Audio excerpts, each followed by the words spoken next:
Class 7 lesson number 7।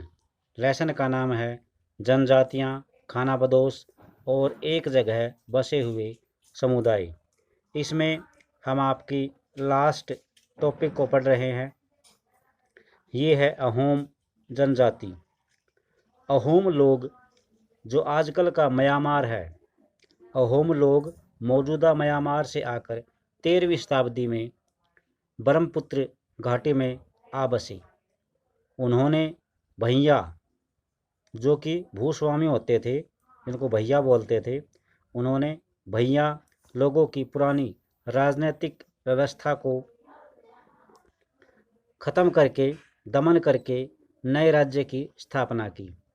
16वीं सदी के दौरान उन्होंने चुटियों 1523 में और कोच हाजी 1581 में के राज्यों को अपने राज्य में मिला लिया। अर्थात चुटियों को 1523 में मिला लिया, कोच हाजो 1581 में, इन दोनों राज्यों को अपने राज्य में मिला लिया था। इन्होंने कई जनजातियों को भी अपने कंट्रोल में कर लिया था, अधीन कर लिया था, और अहोमों ने एक बहुत बड़ा राज्य बनाया। और इसके लिए 1530 के दशक में ही, इतने वर्षों पहले, आग्नेय अस्त्रों का इस्तेमाल हुआ था।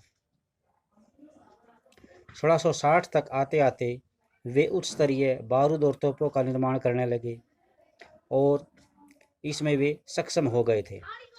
लेकिन अहोम लोगों को दक्षिणी पश्चिम से कई आक्रमणों का सामना करना पड़ा।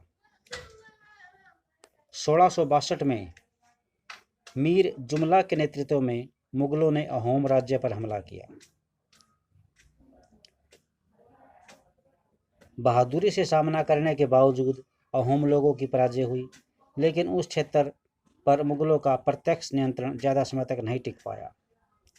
अहोम राज्य बेगार पर निर्भर था।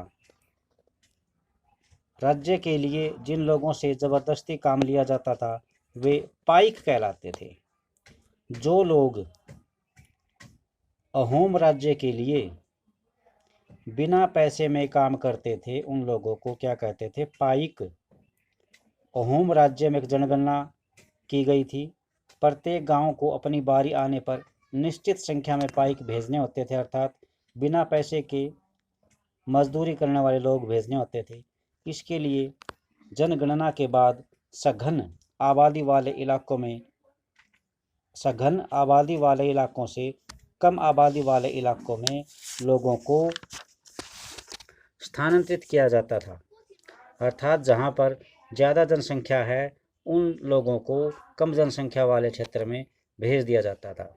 इस प्रकार अहोम कुल टूट गई। 17वीं शताब्दी का पूर्वार्ध पूरा होते होते प्रशासन केंद्रीकृत हो चुका था, अर्थात सत्ता एक ही सेंटर से चलती थी। लगभग सभी वयस्क पुरुष जो जवान पुरुष थे युद्ध के दौरान सेना में अपनी सेवाएं प्रदान करते थे। दूसरे समय में वे बांध, सिंचाई व्यवस्था आदि के निर्माण या दूसरे सार्वजनिक कार्यों में जुटे रहते थे। अहोम लोग चावल की खेती के नए तरीके भी प्रयोग में लाए। इन्होंने अहोम समाज कुलों में बटा हुआ था जिसे खेल कहते थे। वहाँ दस्तकारों की बहुत कम जातियाँ थी, इसलिए अहोम क्षेत्र में दस्तकार पास के क्षेत्रों से बुलाए जाते थे। एक खेल के नियंत्रण में प्राय कई गांव होते थे, अर्थात एक कुल के अंडर में बहुत सारे गांव होते थे। यहाँ पर कुल को ही खेल कहा गया है। किसान को अपने गांव में समुदाय के द्वारा जमीन दी जाती थी।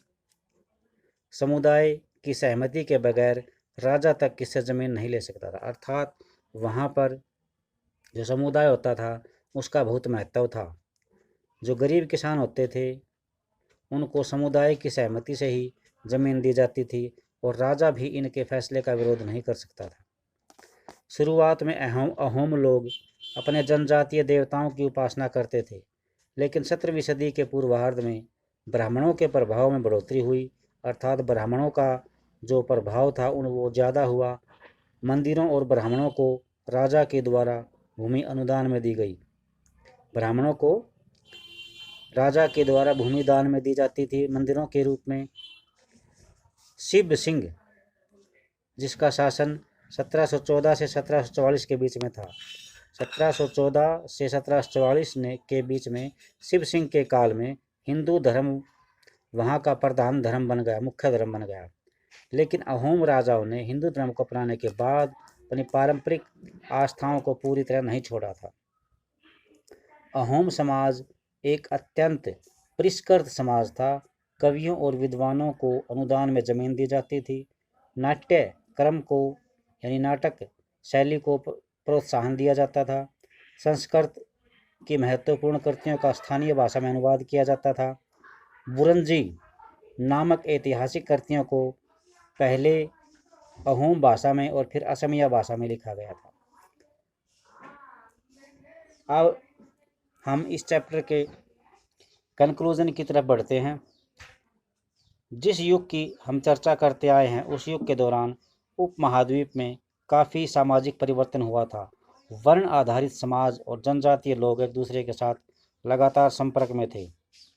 इस आदान प्रदान ने दोनों तरह के समाजों में अनुकूलन और बदलाव की प्रक्रिया चलाई। बहुत सी विभिन्न प्रकार की जनजातियाँ थी और उन्हें विभिन्न प्रकार की जीविकाएँ अपनानी पड़ी। समय गुजरने के साथ साथ उनमें से कई जाति आधारित समाज में शामिल हो गई, लेकिन कईयों ने अपनी जाति व्यवस्था और सनातनी हिंदू धर्म दोनों को नकार दिया। कुछ जनजातियों ने सुसंगठित प्रशासनिक व्यवस्था वाले विस्तृत राज्यों की स्थापना की और इस तरह वे राजनीतिक रूप से और ज़्यादा ताकतवर हो गई। इसने उन्हें बड़े और अधिक जटिल राज्यों और साम्राज्यों के साथ संघर्ष की स्थिति में ला खड़ा कर दिया। तो कईयों ने अपनी परंपराओं को बनाए रखा, कई ज़्यादा मजबूत हो गई और इस के साथ उनका मुकाबला दूसरे साम्राज्यों के साथ संघर्ष की स्थिति में वो करते थे। अब ये लास्ट टॉपिक है अन्यत्र में मंगोल। आपका जो मानचित्रावली है उसे मंगोलिया को ढूंढिए। पहले इतिहास में सबसे पहले प्रसिद्ध पशुचारी थे ये मंगोल लोग। शिकारी संग्राहक जनजाति मंगोलों की थी। वे मध्य एशिया के घास के जो मैदान उसको स्टेपी बोलते हैं और थोड़ा उत्तर की ओर के जो वन प्रांतों में बसे हुए थे। मंगोल लोग कहाँ बसे हुए थे? मध्य एशिया के घास के मैदानों में और थोड़ा उत्तर की ओर के वन प्रांतों में बसे हुए थे।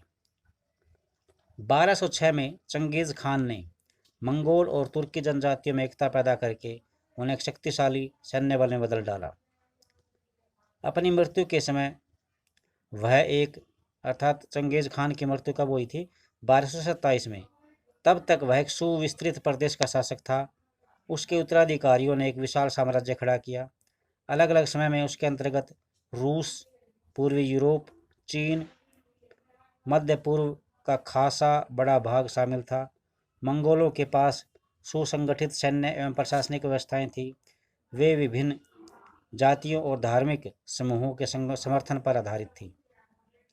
तो इसके साथ ही आपका जो चैप्टर है पूरा कंप्लीट होता है। कल इसके जो एक्सरसाइज है उसको ध्यान से आपने कंप्लीट करना है। थैंक्स।